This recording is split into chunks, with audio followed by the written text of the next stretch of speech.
ಚಿಕ್ಕಬಳ್ಳಾಪುರ ಶಾಸಕ ಪ್ರದೀಪ್ ಈಶ್ವರ್ ಅವರ ಮನೆ ಮೇಲೆ ಕಲ್ಲು ತೂರಾಟ ನಡೀತಾ ಇದೆ. ಪ್ರದೀಪ್ ಈಶ್ವರ್ ಯಾರಿಗೆ ತಾನೇ ಗೊತ್ತಿಲ್ಲ ಹೇಳಿ. ಅವರ ಪಂಚಿಂಗ್ ಡೈಲಾಗ್ಗಳು, ಬೇಡದಿರೋ ಮಾತುಗಳು, ಲೂಸ್ ಸ್ಟಾಕ್ಗಳಿಂದನೇ ಫೇಮಸ್. ಅವರ ಕೆಲಸ ಮಾಡಿರೋದಕ್ಕಿಂತ ಹೆಚ್ಚು ಕಾಂಗ್ರೆಸ್ ಶಾಸಕ ಪ್ರದೀಪ್ ಈಶ್ವರ್ ಮನೆಗೆ ಕಿಡಿಗೇಡಿಗಳು ಕಲ್ಲು ತೂರಾಟ ಮಾಡಿದ್ದಾರೆ. ಚಿಕ್ಕಬಳ್ಳಾಪುರದ ಕಂದವಾರದಲ್ಲಿದೆ ಶಾಸಕರ ಗೃಹ ಕಚೇರಿ. ಚಿಕ್ಕಬಳ್ಳಾಪುರದಲ್ಲಿ ಲೋಕಸಭೆ ಫಲಿತಾಂಶದ ಬೆನ್ನಲ್ಲೇ ಕಲ್ಲೇಟು ಕೊಟ್ಟಿದ್ದಾರೆ. ಕಳೆದ ರಾತ್ರಿ 10:30ರ ಸುಮಾರಿಗೆ ಕಲ್ಲು ಹೊಡೆದಿದ್ದಾರೆ ಕಿಡಿಗೇಡಿಗಳು. ದೃಶ್ಯಗಳಲ್ಲಿ ಗಮನಿಸ್ತಾ ಇದ್ದೀರಿ. ಕಾರಣ ಇಷ್ಟೇ, ಒಂದೇ ಒಂದು ಮತ ಜಾಸ್ತಿ ಬಂದ್ರು, ಕಾಂಗ್ರೆಸ್ ಅಭ್ಯರ್ಥಿಗಿಂತ ಒಂದು ಮತ ಹೆಚ್ಚಾಗಿ ತೆಗೆದುಕೊಂಡ್ರು, ರಾಜೀನಾಮೆ ಕೊಡ್ತೀನಿ ಅಂತ ಪ್ರದೀಪ್ ಈಶ್ವರ್ ಅವರು ಹೇಳಿದ್ರು. ಇದು ಬಿಜೆಪಿಯ ಕಾರ್ಯಕರ್ತರನ್ನ ರೊಚ್ಚಿಗೆಬ್ಸಿತ್ತು. ಅವರ ಲೂಸ್ ಸ್ಟಾಕ್ಗಳೇ ಇದಕ್ಕೆಲ್ಲ ಕಾರಣ ಅಂದ್ರೆ ತಪ್ಪಾಗೋದಿಲ್ಲ. ಅದಕ್ಕೆ ಹೇಳೋದು,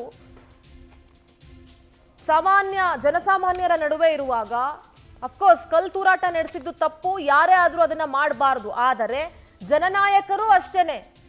ಮೊದಲ ಬಾರಿಗೆ ಅಧಿಕಾರ ಪಡ್ಕೊಂಡಿದ್ದಾರೆ ಪ್ರದೀಪ್ ಈಶ್ವರ್ ಅವರು. ಅವ್ರು ಹೇಳದಂತೆ ಕೆಲಸ ಮಾಡಿ ತೋರಿಸ್ಬೇಕಾಗಿತ್ತು, ಆದ್ರೆ ಅವ್ರ ಕೆಲಸಕ್ಕಿಂತ ಮಾತೇ ಜಾಸ್ತಿ ಆಗೋಯ್ತು.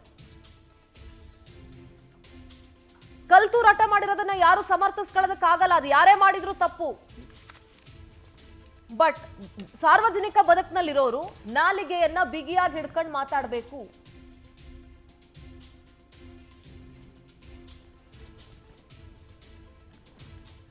ನಮ್ಮ ಪ್ರತಿನಿಧಿ ಮಲ್ಲಪ್ಪ ದೂರವಾಣಿ ಸಂಪರ್ಕದಲ್ಲಿ ಜಾಯ್ನ್ ಆಗ್ತಾ ಇದ್ದಾರೆ. ಮಲ್ಲಪ್ಪ, ಪ್ರದೀಪ್ ಈಶ್ವರ್ ಅವರ ಗೃಹ ಕಚೇರಿ ಮೇಲೆ ಕಲ್ಲು ತೂರಾಟ ನಡೆದಿದೆ.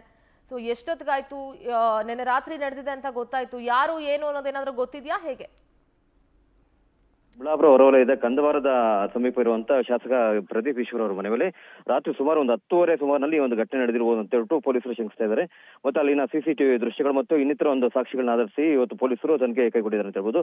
ಪ್ರಮುಖವಾಗಿ ಏನಂದ್ರೆ, ನಿನ್ನೆ ನಡೆದಂತ ಒಂದು ಲೋಕಸಭೆ ಫಲಿತಾಂಶದ ಪರಿಣಾಮ ಈ ಒಂದು ಕೃತ್ಯ ನಡೆದಿದೆ ಅಂತ ಹೇಳ್ಬಿಟ್ಟು ಆರೋಪಿಸಲಾಗ್ತಾ ಇದೆ. ಯಾಕಂದ್ರೆ ಕಾಂಗ್ರೆಸ್ಗೆ ಇವಾಗ ಸೋತಿರುವಂತದ್ದು ಮತ್ತೆ ಬಿಜೆಪಿ ಗೆದ್ದಿರುವಂತದ್ದು. ಅಲ್ಲದೆ ಶಾಸಕರ ಒಂದು ಹೇಳಿಕೆಗಳು ಏನಿದೆ, ಹೇಳಿಕೆಗಳು ಒಂದು ಇತ್ತೀಚೆಗೆ ತೀರಾ ಒಂದು ವೈರಲ್ ಆಗಿತ್ತು. ಮತ್ತೆ ಅದು ವ್ಯತಿರಿಕ್ತ ಪರಿಣಾಮ ಕಾಂಗ್ರೆಸ್ ಮೇಲೆ ಬೀರಿತ್ತು. ಈ ನೆಲೆಯಲ್ಲಿ ಯಾರು ಮಾಡಿದಿರ ಅನ್ನೋದು ಇನ್ನೂ ಅನುಮಾನವಾಗಿದೆ. ಈ ನೆಲೆಯಲ್ಲಿ ಪೊಲೀಸರು ತನಿಖೆ ಚುರುಕುಗೊಳಿಸಿದ್ದಾರೆ. ಆರೋಪಿಗಳು ಯಾರಂತ ಬಿಟ್ಟು ಶೀಘ್ರದಲ್ಲೇ ಪತ್ತೆ ಹಚ್ಚಿತು ಅಂತ ಹೇಳ್ಬಿಟ್ಟು ಸಹ ಪೊಲೀಸರು ಹೇಳ್ತಾ ಇದ್ದಾರೆ ಅಂತ ಹೇಳ್ಬೋದು. ಏನೇ ಆಗ್ಲಿ, ಒಂದು ಶಾಸಕರ ಮನೆ ಮೇಲೆ ದಾಳಿ ನಡೆದಿರುವಂತದ್ದು ರಾಜಕೀಯ ಒಂದು ಪ್ರೇರಿತ ಅನ್ನೋದು ಮೇಲ್ನೋಟಕ್ಕೆ ಕಂಡು ಬರ್ತಾ ಇದೆ.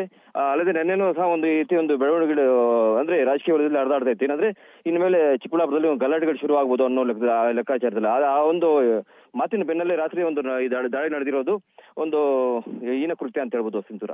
ಓಕೆ, ಥ್ಯಾಂಕ್ ಯು ಮಲ್ಲಪ್ಪ ತಮ್ಮೆಲ್ಲ ಮಾಹಿತಿಗಾಗಿ.